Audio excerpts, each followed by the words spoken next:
Hello everyone, welcome to bank for success. मेरा नाम है ब्रजेश और आज की इस वीडियो में हम लोग कुछ इंपॉर्टेंट एमसीक्यू डिस्कस करने वाले हैं जो कि जनरल अवेयरनेस सेक्शन से लिया गया है। ये वीडियो आपके Canara bank PO and IPS clerk के मेंस के लिए काफ़ी इंपॉर्टेंट रहेगा। तो जिन भी लोगों का कैनरा बैंक पीओ शेड्यूल्ड है उन सभी को बताना चाहूँगा कि आप जो है इसका 4th and 5th part Thursday and Friday को देख सकते हो। मोस्ट प्रोबेबली फ्राइडे को ही पोस्ट करूंगा, अदरवाइज सैटरडे को तो कन्फर्म है पोस्ट कर दूंगा मैं।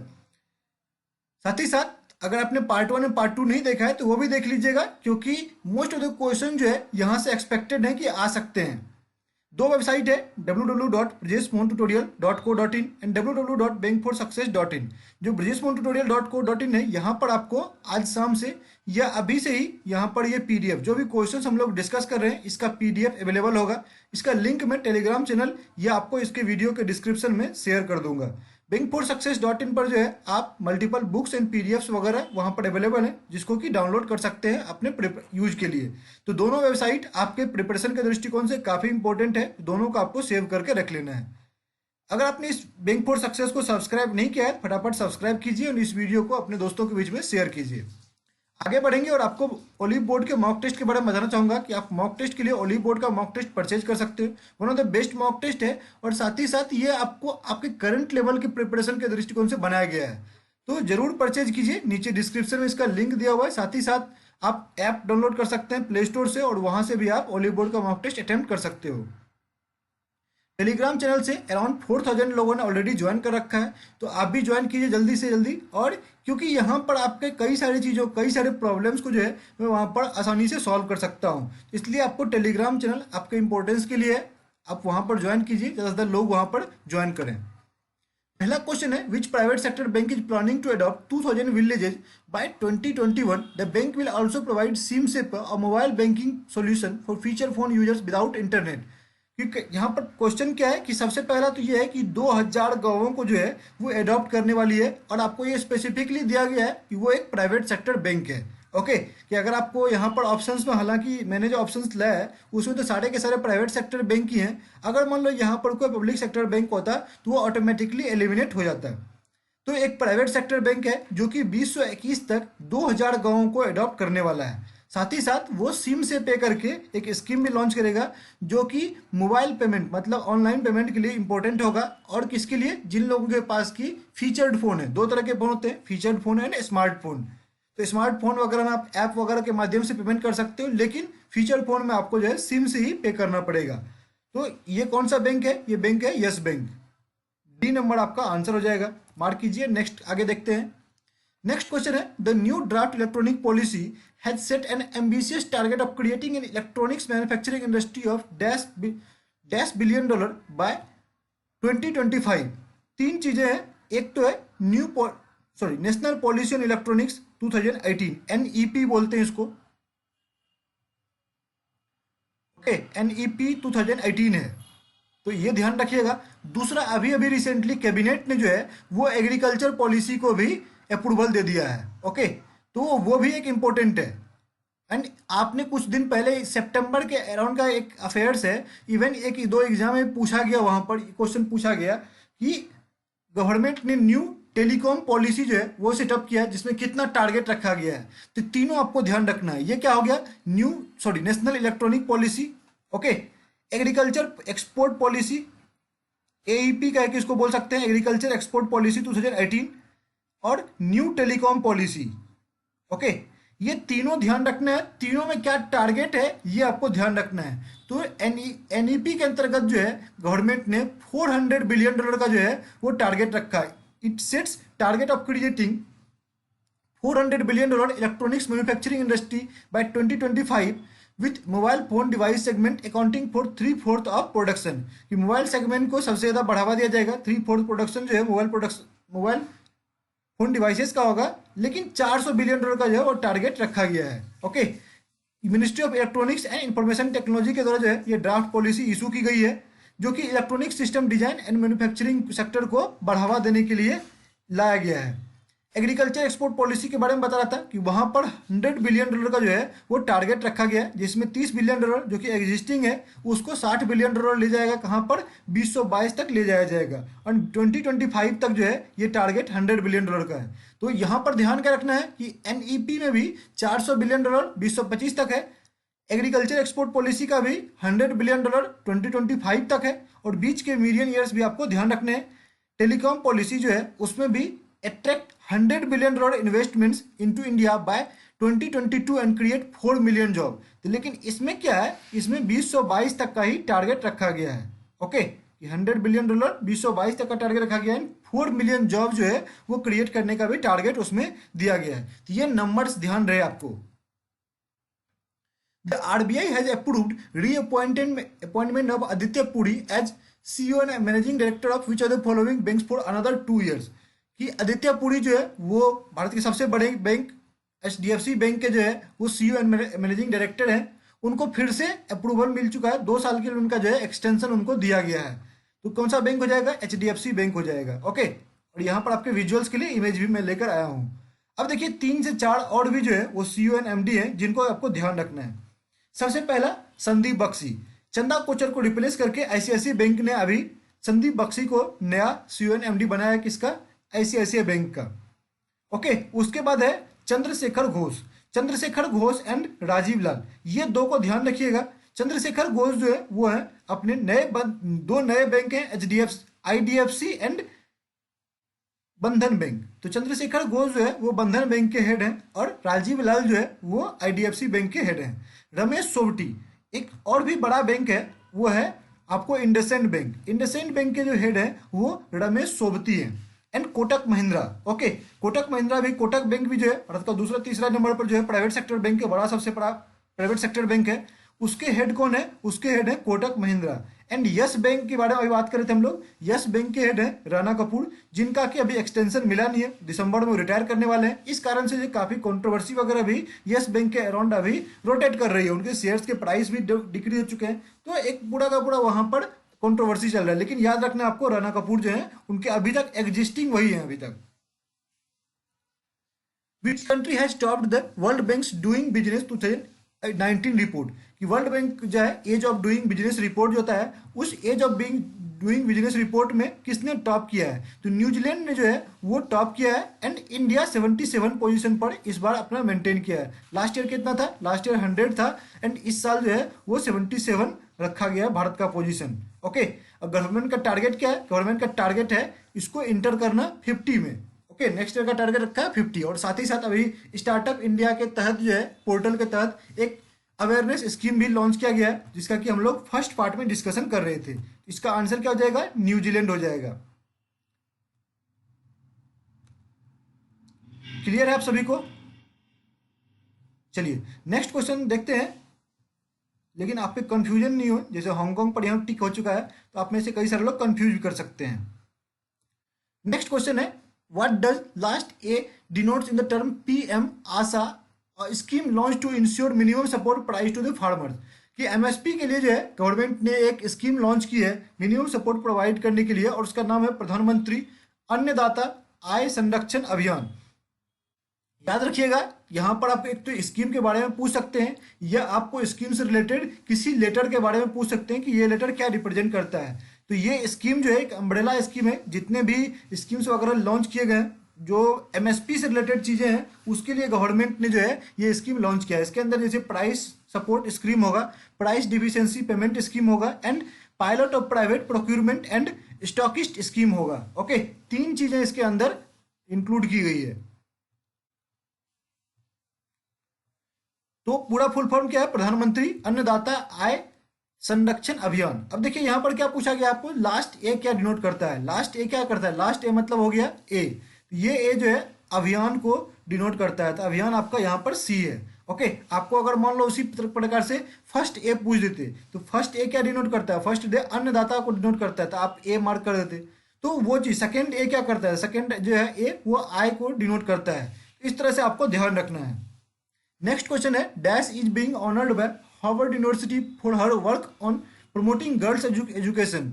She will be awarded the 2018 Gleitsman award in December. कि किसको जो है ये अवार्ड मिल रहा है? हार्वर्ड यूनिवर्सिटी के द्वारा जो है गर्ल्स एजुकेशन को प्रमोट करने के लिए 2018 का गिल्ड्समैन अवार्ड प्रोवाइड किया जा रहा है। तो वो मलाला यूसुफजई को प्रोवाइड किया जा रहा है। D नंबर आंसर मार्क करना है आपको।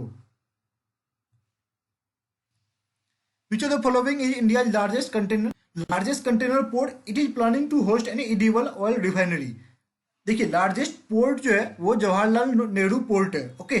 और इन्होंने क्या अनाउंस किया रिसेंटली कि ये एक रिफाइनरी बनाएंगे जो कि इडिबल ऑयल के लिए होगा। इडिबल ऑयल मतलब जो खाने का तेल वगैरह होता है उसके लिए, इडिबल ऑयल के लिए जो है ये एक रिफाइनरी बनाना चाहते हैं। तो सबसे बड़ा पोर्ट कौन सा है? जवाहरलाल नेहरू पोर्ट है। बी नंबर आंसर मार्क करेंगे। The 15th Finance Commission of India was constituted in November 2017. Who among the following is its chairman? कि 15th फाइनेंस कमीशन जो है वो मिस्टर एनके सिंह जो है उनके नेतृत्व में 15th फाइनेंस कमीशन की स्थापना की गई थी, जिसका कि टेन्योर 2020 तक है। ये बिगिनिंग कब से होगा? ये 1 अप्रैल 2020 से स्टार्ट होगा और 5 साल तक वो चलेगा। मतलब 1 अप्रैल 2025 तक जो है वो 15th फाइनेंस कमीशन चलने वाला। अभी जो है हमारा करंट फाइनेंस कमीशन वो 14th फाइनेंस कमीशन चल रहा है। 15th फाइनेंस कमीशन के हेड कौन है? वो एनके सिंह है। आपने रिसेंटली अभी जो आरबीआई के गवर्नर सुने होंगे शक्तिकांता दास, वो भी इसके मेंबर थे, 15th फाइनेंस कमीशन के मेंबर थे, ओके। साथ ही साथ रमेश चांद हो गया, अनूप सिंह, अशोक लहड़ी वगैरह भी इसके मेंबर हैं, लेकिन चेयरमैन कौन है? वो एनके सिंह है। ये चीज आपको, जिसमें कि अगर हम लोग बात करें, अशोक लहड़ी जो है वो पहले मतलब former chief economic adviser CA थे इंडिया के। उसके बाद रमेश चंद जो है अभी एग्जिस्टिंग मेंबर है नीति आयोग का। एंड अनूप सिंह जो है वो जॉर्जटाउन यूनिवर्सिटी के प्रोफेसर हैं। एंड शक्तिकांता दास के बारे में आपको पता ही है, वो अब आरबीआई के गवर्नर बनाए जा चुके हैं। और एनके सिंह जो वो भी फॉर्मर रेवेन्यू सेक्रेटरी थे भारत सरकार के। Inspire 2018 has been inaugurated by union minister of state for power and new and renewable energy R K. Singh. What does R stand for in the term inspire? कि इंस्पायर में आपको are क्या stand करता है? Are करता है रिसर्च को। Inspire का फुल फॉर्म होता है innovation of science pursuit for inspire research. ये साइंस एंड टेक्नोलॉजी में लोगों को अट्रैक्ट, मतलब स्टूडेंट को अट्रैक्ट करने के लिए एक स्कीम लॉन्च किया गया था, okay. Is one such innovative scheme proposed by the department of science and technology for attraction of talent to science. कि साइंस में अट्रैक्ट करने के लिए स्टूडेंट्स को ये स्कीम लॉन्च किया गया था। एक स्कॉलरशिप टाइप से है जो कि प्रोवाइड किया था गवर्नमेंट के द्वारा। नेक्स्ट है who among the following has won the Brazilian grand fix. दोस्तों जितने भी ग्रैंड फिक्स हैं सब आपको ध्यान देना है। सबके बारे में तो मैंने यहाँ डिस्कस नहीं कर रहा हूँ, लेकिन जितने भी 8 से 10 होंगे सबको याद कर लीजिएगा। सबसे पहला, जितने भी एक्सरसाइज हुए हैं वो आप 10-12 जितने भी एक्सरसाइज हुए हैं अभी तक इस साल के सारे एक्सरसाइज आपको याद होने चाहिए। तीसरा, आपको डेज एंड मंथ जो है उस पर मैं क्वेश्चन डिस्कस नहीं कर रहा हूँ, वो सारे के सारे डेज आपको इंपॉर्टेंट होते हैं, वो आपको ध्यान देना है।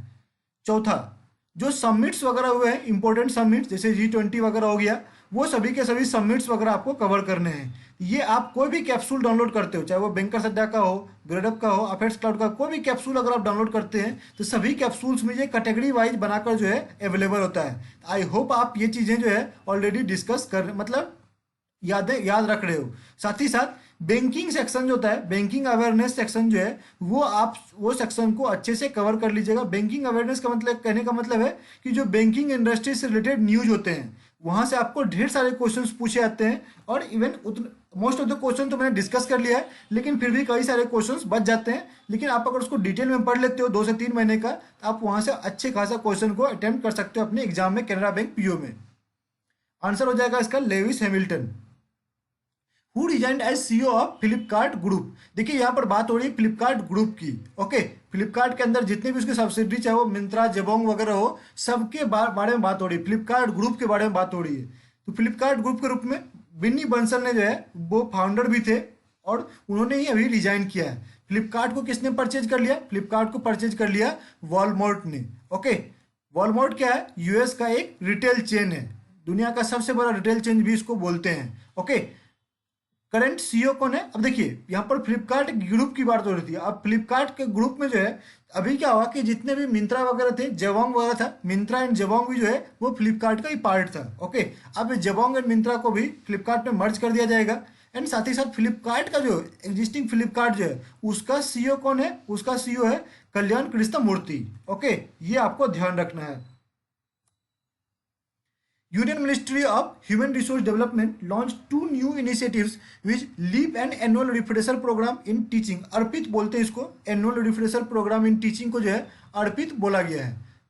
ओके, तो शॉर्ट फॉर्म वगैरह सब जो है जब भी बताऊं तो उसको नोट डाउन करके रख लिया कीजिए, ताकि आप इसको रिवाइज कर सके एग्जाम में जाने से पहले। फॉर हायर एजुकेशन फैकल्टी, ये दोनों प्रोग्राम जो है वो हायर एजुकेशन 15 लाख से ज़्यादा जो है हायर एजुकेशन फैकल्टी जनरेट करने के लिए, मतलब क्रिएट करने के लिए जो है ये दोनों लॉन्च किए गए ह्यूमन रिसोर्स डेवलपमेंट मिनिस्ट्री के द्वारा। इसका मकसद क्या है कि प्रोफेशनल नॉलेज वगैरह को बढ़ावा देना, और साथ ही साथ हायर एजुकेशन के जो है एक हाई क्वालिटी जो है वो एजुकेटेड जनरेट करना इस स्कीम का मकसद है। यहाँ पर आपको लीप का जो है वो फुल फॉर्म पूछा गया है। तो लीप का फुल फॉर्म होता है leadership for academician programme. Okay, academicians programme जो है लीप का फुल फॉर्म होता है। दोस्तों, अगर आप मेरे टेलीग्राम चैनल से जुड़े होते तो ये लीप एंड रिसेप आरपी जो है, जो हम लोग डेली क्विज होता है आरबीआई ग्रेड बी वाले ग्रुप में, जो हम लोग डेली क्विज डिस्कस करते हैं रात को 11 बजे के लगभग में, तो वहां पर जो है ये क्वेश्चंस में डिस्कस कर रहा था, और वहां पर ये लोगों को नहीं पता था, इसके बारे में डिटेल नहीं पता था। तो तुरंत जो है मैंने पूरा का पूरा इसके बारे में लीप एंड अर्पित के बारे में जितनी भी चीज़ें हो सकती थी वो आपको टेलीग्राम चैनल में पोस्ट कर दिया, ताकि सभी लोगों को पता चल सके ये स्कीम के बारे में, सब लोग जो इसके बारे में जान सके। बस एक पर्टिकुलर सेट ऑफ स्टूडेंट नहीं चाहिए, मुझे टारगेट नहीं करना है, सब लोगों को इसके बारे में पता चले। इसलिए मैं बोलता हूँ कि आप टेलीग्राम चैनल से जुड़ा हुआ रहिए, वहाँ पर आपको कई सारी चीज़ें मिलती है। Leadership of Academicians Program (LEAP) is a 3-week flagship leadership development training program, 2 weeks domestic and 1 week foreign training for second-level academic functionality in public funded higher education institutions। जितने भी public funded higher education institutes हैं उनके लिए ये academicians generate करने के लिए 3 week का प्रोग्राम है। ओके, तो आंसर क्या हो जाएगा? ए नंबर हो जाएगा। Who has been appointed as the new director of Information Directorate, जो ईडी के नए डायरेक्टर के रूप में संजय मिश्रा की नियुक्ति हुई है। ए नंबर को मार्क कीजिए और आगे बढ़ते हैं। Which state government announced ₹378 crore investment in the second phase of states flagship aqua culture mission, aqua mission 2.0 recently. ये किया है मेघालय गवर्नमेंट ने। ओके, डाटा याद रखिएगा, 378 करोड़ का इन्वेस्टमेंट है। ओके, और ये एक्वा मिशन है। Members of proposed RCEP, okay, RCEP, including the 10 member ASEAN, India and China, are likely to meet in Singapore soon. Already ये मीटिंग हो चुका है, चूंकि अक्टूबर का है तो इसलिए लाइकली लिखा हुआ है। In term RCP letter C denotes, कि इसमें आरसीपी में लेटर सी क्या नोट करता है? ये रीजनल कॉम्प्रिहेंसिव इकोनॉमिक पार्टनरशिप है। ओके, क्या है? Regional comprehensive economic partnership. Recently ये सिंगापुर में जो है इसका कॉन्फ्रेंस हुआ है। ध्यान रहे, समिट कहां पर हुआ? सिंगापुर में। ये भी आपको ध्यान रखना है। नेक्स्ट है, it is a proposed free trade agreement. Okay, free trade agreement क्या होता है? फ्री ट्रेड होता है, अब उसको एफटीए बोलते हैं, जिसमें कि आपको टैक्स वगैरह पर जो है ध्यान दिया जाता है। ये एक एफटीए प्रपोजल है, मतलब एक प्रपोज्ड एफटीए है, फ्री ट्रेड एग्रीमेंट है इन सभी कंट्रीज के, जिसमें 10 ASEAN member, India and China को सम्मिलित किया गया है। Between the 10 member states of association of south east Asian nation ASEAN. Okay, multiple जैसे कंट्री है, ब्रूनई हो गया, Burma, Myanmar, Cambodia, Indonesia, Laos, Malaysia, Philippines, Singapore, Thailand, Vietnam, and 6 states which include India, China, Australia, Japan, South Korea and New Zealand. In total, the group of 16 nations includes more than 3 billion people, has a combined GDP of about $17 trillion and accounts for about 40% of world trade. Okay, अगर ये free trade agreement जो है वो propose जो agreement के लिए meeting हो रही है वो अगर हो गया तो ये सबसे बड़ा ट्रेड एग्रीमेंट का जो है वर्ल्ड्स लार्जेस्ट ट्रेडिंग ब्लॉक कहलाएगा ये। ओके, जिसमें 10 आसियान मेंबर होंगे, 6 अलग से स्टेट्स हैं। वो सभी स्टेट्स कौन से हैं? India, China, Australia, Japan, South Korea and New Zealand. तो टोटल कितने आरसीईपी में मेंबर्स हैं? वो 16 मेंबर्स हैं। Okay, if negotiated successfully, RCEP would create the world's largest trading bloc and have major implication for Asian country and the world economy. तो RCEP का full form क्या है? Regional comprehensive economic partnership. और सी यहाँ पर क्या रिप्रेजेंट कर रहा है? कॉम्प्रिहेंसिव रिप्रेजेंट कर रहा है। ओके, तो डी नंबर को आंसर मार्क कीजिए। नेक्स्ट है, the 17th ASEAN economic summit, economic community AEC council meeting has been held recently in. तो ये मीटिंग हुआ है सिंगापुर में। ओके, अभी ढेर सारे मीटिंग सिंगापुर में हुए हैं रिसेंटली, तो आप तुक्का ही मार सकते हो। 17th आसियान इकोनॉमिक कम्युनिटी, ये जो है मीटिंग यहाँ पर 12 नवंबर 2018 को ये सिंगापुर में हुआ था। Union minister of agriculture and farmers welfare launch the Yuva Sahakar cooperative enterprise support and innovation scheme. Farmers ministry ने जो है, agriculture and farmers welfare ministry ने जो है ये स्कीम लॉन्च किया है। सबसे पहले तो आपको स्कीम का नाम याद कर लीजिए, ये स्कीम जो है कौन सी मिनिस्ट्री के द्वारा लॉन्च किया गया है। ये क्वेश्चन आजकल काफी पूछा जा रहा है, तो वो भी एक क्वेश्चन बनता है, उसको भी आपको ध्यान रखना है। Okay, of the national cooperative development corporation. आपको एक क्वेश्चन क्या पूछा गया है, who is the current union minister of agriculture and farmers welfare. कुछ भी पूछने की बजाय आपको ये पूछ दिया गया, मतलब इस स्कीम से रिलेटेड पूछने की बजाय आपको डायरेक्टली यही पूछ दिया गया कि एग्रीकल्चर मिनिस्टर कौन है अभी। तो एग्रीकल्चर मिनिस्टर है Radha Mohan Singh.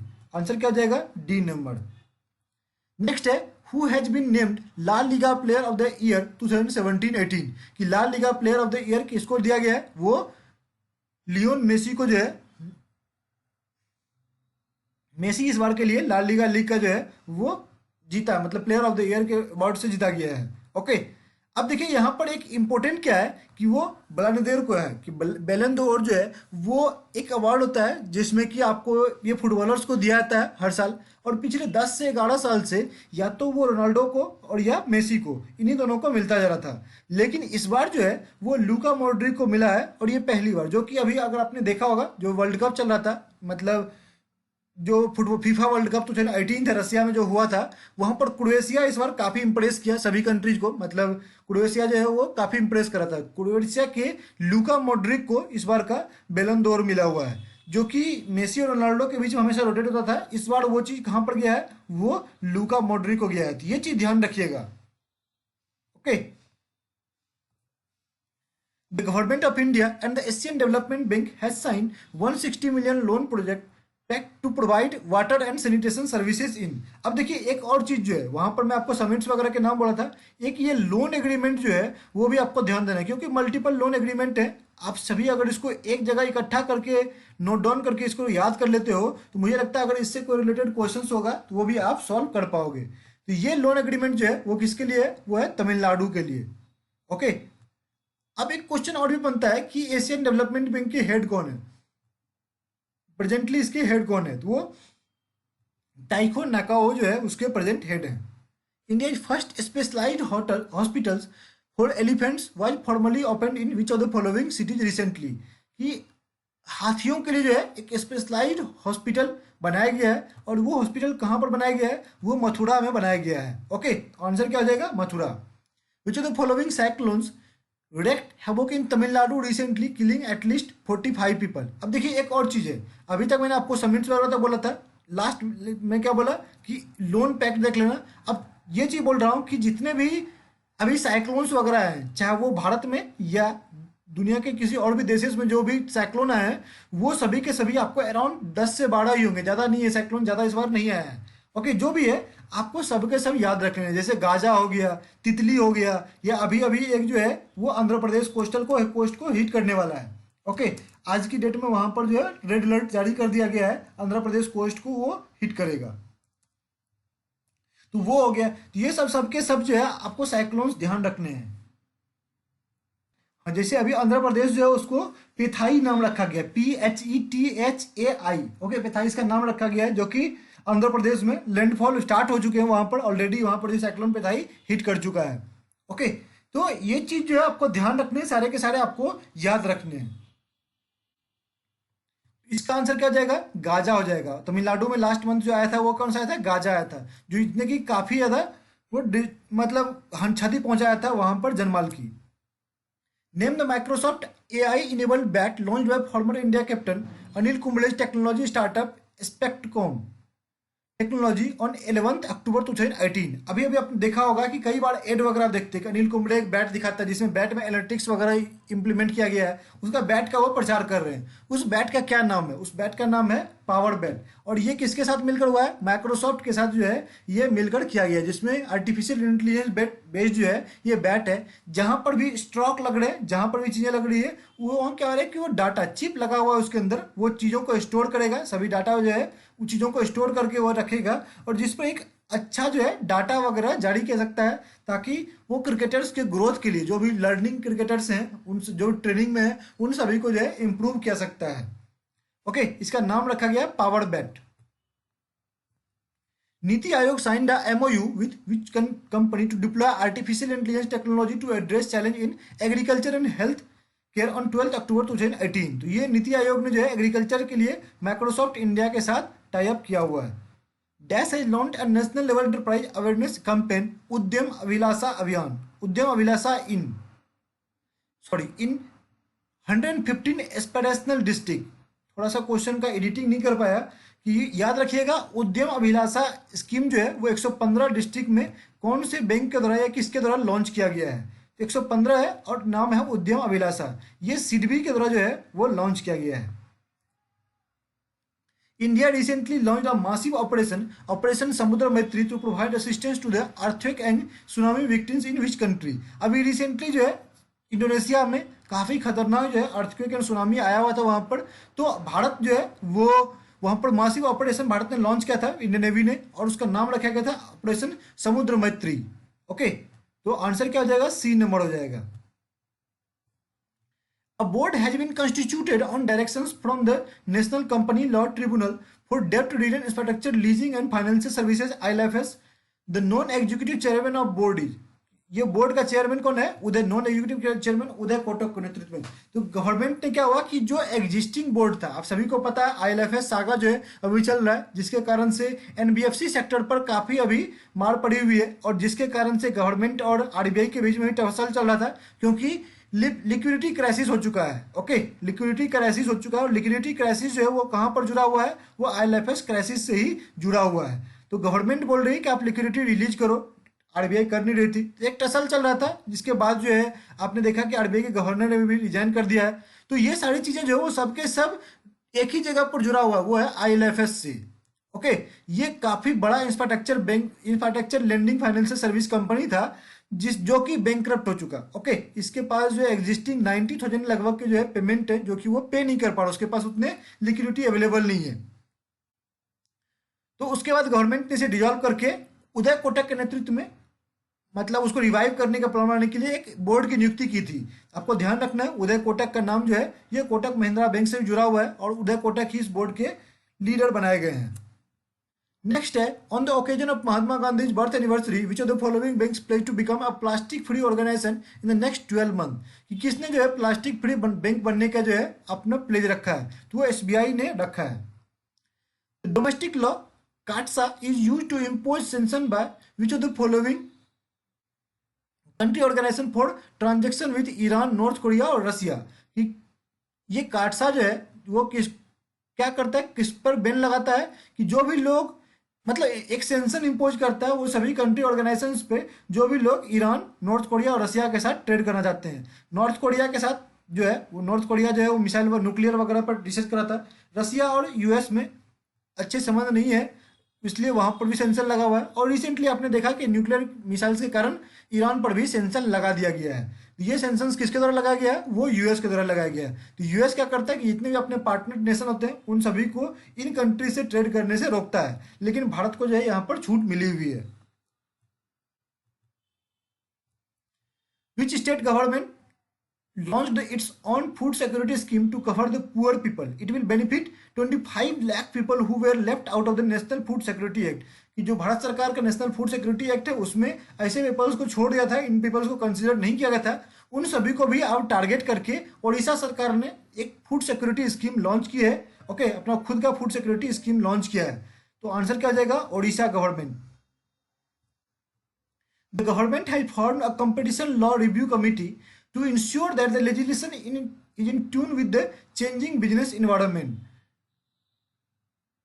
The 9-member committee will be chaired by Corporate Affairs Secretary Injeti Srinivas. Injeti Srinivas के नेतृत्व में जो है ये कमेटी बनाई गई है, जो कि एग्जिस्टिंग कंपटीशन लॉ जो है, जो कॉर्पोरेट लॉज वगैरह है, उन सभी को जो है रिव्यू करेगा कि जो भी लॉ वगैरह बनाए गए वो पुराने हैं, आज से 50 साल पहले के लॉ हैं, और एग्जिस्टिंग बिजनेस इन्वायरमेंट में क्या उसका इंपॉर्टेंस है, किस तरह से चेंजेस जो हुए। पहले भारत जो है 130 नंबर पर आता था एज ऑफ डूइंग बिजनेस में, करेंटली 77 पर है। तो कई सारी चीज़ें हैं जो कि मैटर करती है। अगर आपको भारत को जो है वो बिजनेस इन्वायरमेंट को चेंज करना है, अगर भारत को बिजनेस के दृष्टिकोण से एक अच्छा राष्ट्र बनाना है, एक उन्नत राष्ट्र बनाना है, तो इन चीज़ों पर गवर्नमेंट को वर्क करना पड़ेगा। तो इसी चीज़ को सोचकर जो है ये इंजेती श्रीनिवास के नेतृत्व में, ये कॉर्पोरेट अफेयर सेक्रेटरी भी है, उनके नेतृत्व में ये कमेटी बनाई गई है।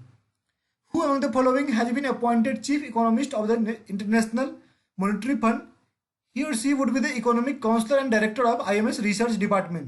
क्या आप सभी ने गीता गोपीनाथ का नाम सुना होगा? ये काफी पॉपुलर हुई थी क्योंकि इनको IMF में जो है इनकी नियुक्ति चीफ इकोनॉमिस्ट के रूप में इनकी नियुक्ति की गई है। ओके, ये भारत से बिलोंग्स करती है, गीता गोपीनाथ, याद रखिएगा। Petroleum ministry has launch SATAT initiative to promote compressed biogas as an alternative green transport fuel recently। ये सतत स्कीम करके जो है पेट्रोलियम मिनिस्ट्री के द्वारा लॉन्च किया गया। अब देखिए सतत का फुल फॉर्म इंपॉर्टेंट है, कौन से मिनिस्ट्री के द्वारा लॉन्च किया गया वो इंपॉर्टेंट है, पर्पस क्या है वो इंपॉर्टेंट है। तो सभी चीजें आपको याद रखनी चाहिए। सतत is an initiative aimed at providing a sustainable alternative towards affordable transportation. नाम इसका क्या है? Sustainable alternative towards affordable transportation. Okay, यहाँ पर एस क्या रिप्रेजेंट कर रहा है? सस्टेनेबल को रिप्रेजेंट कर रहा है। तो पूरा फुल फॉर्म याद कर लो, जितने भी शॉर्ट फॉर्म में बता रहा हूँ वो सबके सब नोट डाउन होने चाहिए आपके पास, सबके नोट्स आपके पास होने चाहिए ताकि आप एंड टाइम पर उसको रिवाइज करके जाएं। as a development effort that would benefit both vehicles users as well as farmers and entrepreneurs। कि देखिए यहाँ पर है क्या कि आपने सुना कि गोवर्धन स्कीम जो है उसके बारे में अनाउंसमेंट किया गया था यूनियन बजट में, याद है आपको? वो गोवर्धन स्कीम क्या था कि उसमें किसानों को जो है ध्यान रखकर जो है जो गोबर गैस वगैरह है उसे एक बायोगैस बनाने का जो है वो प्रक्रिया चालू की जाएगी। इसका गवर्नमेंट ने अनाउंसमेंट किया था। इससे सबसे पहले तो फ्यूल जनरेट होगा।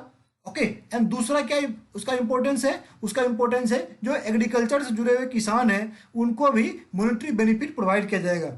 सिमिलरली उसी चीज को ध्यान में रखकर जो है ये सतत स्कीम लॉन्च की गई है। एक तो इसमें क्या होगा कि व्हीकल्स यूजर्स को फ्यूल मिलेंगे, ओके, एंड साथ ही साथ जो फार्मर्स एंड एंटरप्रेन्योर्स हैं उनको जो है मॉनेटरी बेनिफिट मिलेगा इस बायोगैस को प्रोवाइड करने के लिए। Petroleum minister to launch SATAT initiative to promote compressed biogas as an alternative green transport fuel. It is planned to roll out 5,000 compressed biogas plants across India in a planned phase manner।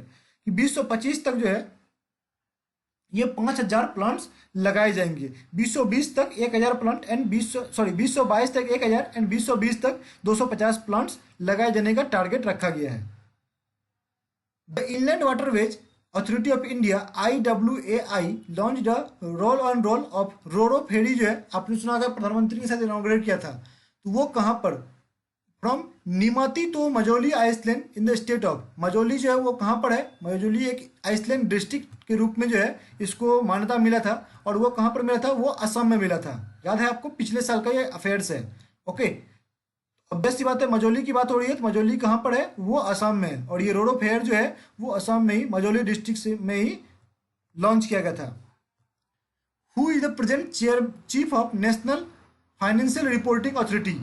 ये फरवरी और मार्च अप्रैल के लगभग है, जब वो नीरव मोदी वाला case हुआ था। नीरव मोदी जो है वो पैसे लेकर भाग गया था, उस टाइम का जो है ये केस है कि जब गवर्नमेंट ने क्या थी, ये क्या है कि एक ऑडिटिंग एजेंसी जो होती है, अभी क्या है कि ICAI द्वारा जितने भी लोग CA वगैरह हैं वो सब के देखोगे तो वो ICAI से जुड़े होते हैं जो ऑडिटिंग वगैरह करती है कंपनी का।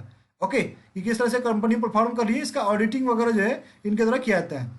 इसके ऊपर जो है गवर्नमेंट ने क्या प्रपोज किया, चूंकि ढेर सारे केसेस वगैरह बन रहे थे तो गवर्नमेंट ने क्या किया, एक एजेंसी पर प्रपोज किया, नेशनल फाइनेंशियल रिपोर्टिंग अथॉरिटी। अगर आप कंपनी एक्ट 2013 देखो तो उसमें 3 से 4 ऑर्गेनाइजेशन के बारे में बात की गई है जिसको कि गवर्नमेंट को ओपन करने के लिए बोला गया था। बस ये NFRA ही बच गया था जिसको कि गवर्नमेंट ने अभी तक ओपन नहीं किया था। लेकिन जब ये केसेस वगैरह होने लगे तो उसके बाद गवर्नमेंट ने इसको भी ओपन कर दिया, नई एजेंसी भी बना दी गई, नेशनल फाइनेंशियल रिपोर्टिंग अथॉरिटी। ये ऑडिटिंग से रिलेटेड, कंपनी ऑडिटिंग से जो है ये रिलेटेड है। रिसेंटली फिर से एक केस हो गया ILFS का, क्योंकि वहां पर अगर आप देखो तो ILFS की जो है, और अगर मान लो उसकी ऑडिटिंग वगैरह होती, उसको इतना अच्छा रेटिंग वगैरह मिल रहा था, कोई भी AA+ वगैरह AA- वगैरह रेटिंग वगैरह की कंपनी थी, उसके अंदर ग्रुप कंपनीज थी, तो एकदम से बैंकरप्ट कैसे हो गया? अगर उसकी ऑडिटिंग वगैरह सब कुछ सही से चल रही थी तो इन्वेस्टर्स को पता क्यों नहीं चला, क्रेडिट रेटिंग एजेंसी को पता क्यों नहीं चला? तो एक तरह से कई सारे क्वेश्चन जो है ये रेज करती है और इस कारण से ILFS के कारण फिर से जो है ये NFRA की जरूरत पड़ गई है, फिर से गवर्नमेंट जो है वो सीरियस हो गई है। तो रिसेंटली जो ILFS का है केस है, वो बुक है, वो पूरा का पूरा गवर्नमेंट ने ट्रांसफर किया, एनएफआरए के पास ट्रांसफर कर दिया है। ओके। और उसके हेड कौन है, अभी चीफ कौन है, उसके चीफ है Rangachari Sridharan. The term EBIT is a measure of firm's profit. Letter I is the term. EBIT क्या होता है कि देखिए दो तरीके से होता है कि प्रॉफिट जो है दो तरह से कंपनी जो है, सॉरी अर्निंग जो है दो तरीके से कंपनी दिखाती है। एक अर्निंग जो है बिफोर टैक्स है और एक अर्निंग आफ्टर टैक्स है। कि आप जो है अर्निंग दिखा रहे हो अब जब मैं आपने टैक्स पे कर दिया, ओके, उसके बाद का अर्निंग है, तो वहां पर वो प्रॉफिट वगैरह और मोस्ट ऑफ द इन्वेस्टर्स होते हैं वही चीज़ों को कैलकुलेट कर वही चीज़ें देखते हैं, क्योंकि इंटरेस्ट वगैरह पे करने के बाद वो आपका जेन्युइन अमाउंट बचता है कि हाँ इतना आपका जो है आपके यूज के लिए जो इतना अमाउंट बचा हुआ है। ईबीआईटी क्या है कि earning before interest and taxes, कि इंटरेस्ट और टैक्स पे करने से पहले जो आपकी अर्निंग होती है, जो सेल्स वगैरह आपने किया है उन चीज़ों से अर्निंग है, वो उसको हम लोग ईबीआईटी बोलते हैं। इसमें आई क्या रिप्रेजेंट कर रहा है, वो इंटरेस्ट को रिप्रेजेंट कर रहा है। ओके, सी नंबर को आंसर मार्क कर लीजिएगा। Dash has launch India first 2 EMB chip debit come credit card. किसने जो है 2 EMB चिप बेस्ड जो है पहला कार्ड लॉन्च किया है। तो दो चीजें हैं, एक नेक्स्ट हो गया, ओके, एंड ये 2 MB कार्ड, दोनों याद रखना है, दोनों के दोनों जो है वो इंडसइंड बैंक से ही रिलेटेड है। और मैंने आपको स्टार्टिंग में रमेश सोवती का नाम बताया था जो कि इसके हेड हैं। ओके, रमेश सोवती इसके हेड हैं। विच of the following cyclonic storms hit the coastal region. मैंने आपको बोला सारे के सारे याद कर लेना। तितली था, तितली ओडिशा कोस्टल को क्या था, ओडिशा, आंध्र प्रदेश एंड तमिलनाडु, ये कोस्टल्स इंपॉर्टेंट है। यहाँ पर जो भी साइक्लोन्स वगैरह हिट कर रहे हैं वो सब आपको ध्यान रखना है। इवन एक माइकल करके था, माइकल करके जो है वो यूएस से इंपॉर्टेंट है, वो भी आप ध्यान रख सकते हो। Which social networking platform has recently found with a bug that exploit private data of up to 5 lakh users to external developers। जो गूगल प्लस है वो अब बंद हो रही है, गूगल प्लस को शट डाउन कर रहा है, क्योंकि वैसे भी गूगल प्लस चला नहीं। गूगल प्लस जो है फेसबुक का कंपटीटर के रूप में जो है उसके गूगल ने लॉन्च किया था, लेकिन गूगल फेसबुक ऑलरेडी इतना पॉपुलर हो चुका है कि कोई भी गूगल प्लस का जो सोशल नेटवर्किंग साइट के रूप में लेने को मानने को तैयार नहीं है।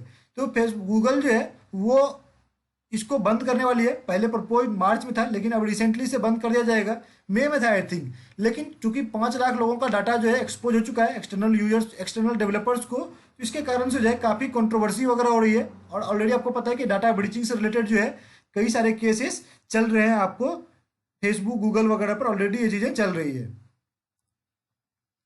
P notes are issued by registered foreign portfolio investors to overseas players who wish to be part of Indian stock market without registering themselves directly।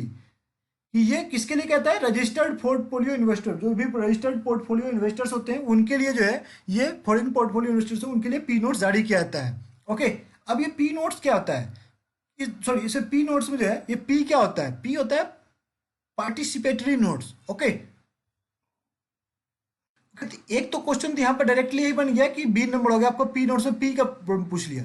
दूसरा क्या बोलता है कि यहाँ पर क्वेश्चन वो लोग कई बार पूछते हैं कि जो पी नोट्स होता है वो किसके द्वारा इशू किया जाता है। ओके, अब देखिए यहाँ पर किसके द्वारा इशू किया गया, ये इशू कर किया जाता है फॉरेन पोर्टफोलियो इन्वेस्टर्स के द्वारा। ओके, किसको, अब ये भी क्वेश्चन पूछते हैं कि किसके ये इशू किया जाता है, जितने भी ओवरसीज इन्वेस्टर्स हैं जो कि अपने आप को स्टॉक मार्केट में रजिस्टर नहीं करना चाहते हैं, who wish to be part of Indian stock market without registering themselves directly, जो कि अपने आप को सेबी के पास रजिस्टर करना नहीं चाहते हैं, और बट वो भारतीय स्टॉक मार्केट में भारत में इन्वेस्ट करना चाहते हैं लेकिन अपने आप को बिना रजिस्टर किए हुए।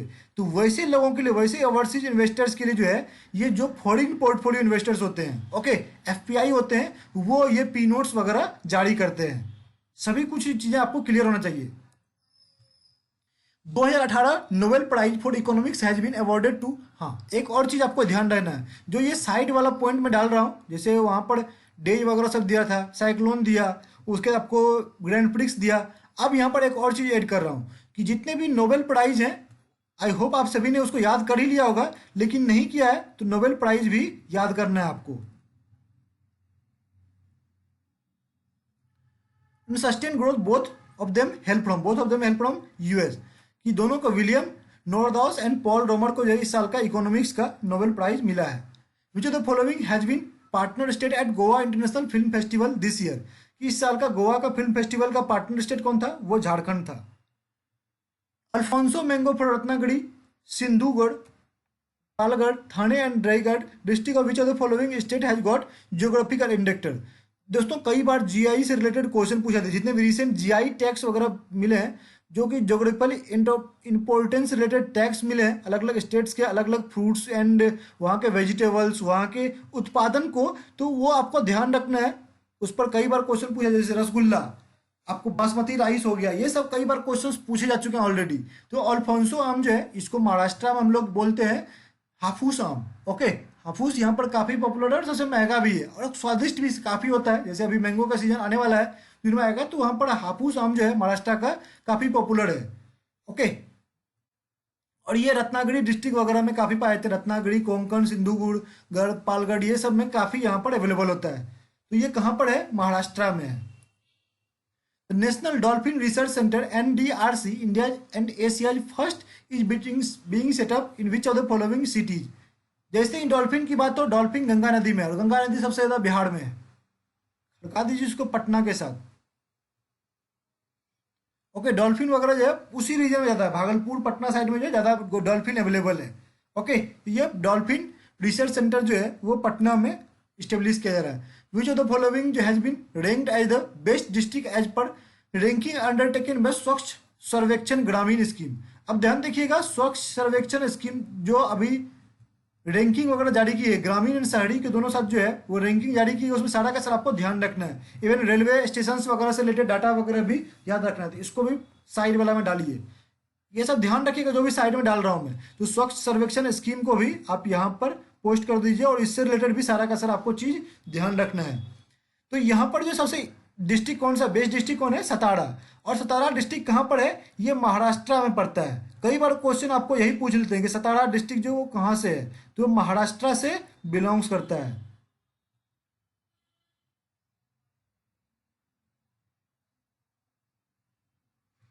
ओके, चलो नेक्स्ट क्वेश्चन देखते हैं।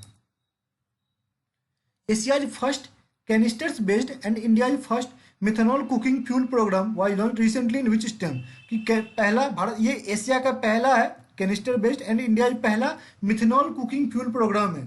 मिथेनॉल गैस से जो है कुकिंग वगैरह बनाने के लिए, कुकिंग फ्यूल बनाने के लिए जो है प्रोग्राम है, वो कौन से स्टेट में लॉन्च किया गया? वो असम में लॉन्च किया गया है।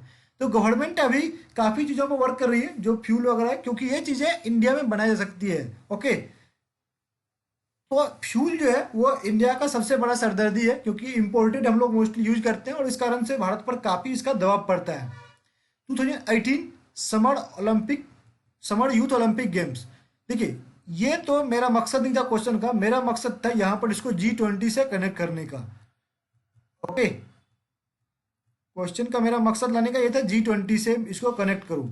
देखिए, अभी रिसेंटली अर्जेंटीना में G20 हुआ है, G20 समिट हुआ है, बुर्नोस एयर्स अर्जेंटीना जो है, अर्जेंटीना की राजधानी कहाँ पर है? वो बुर्नोस एयर्स में है। ओके,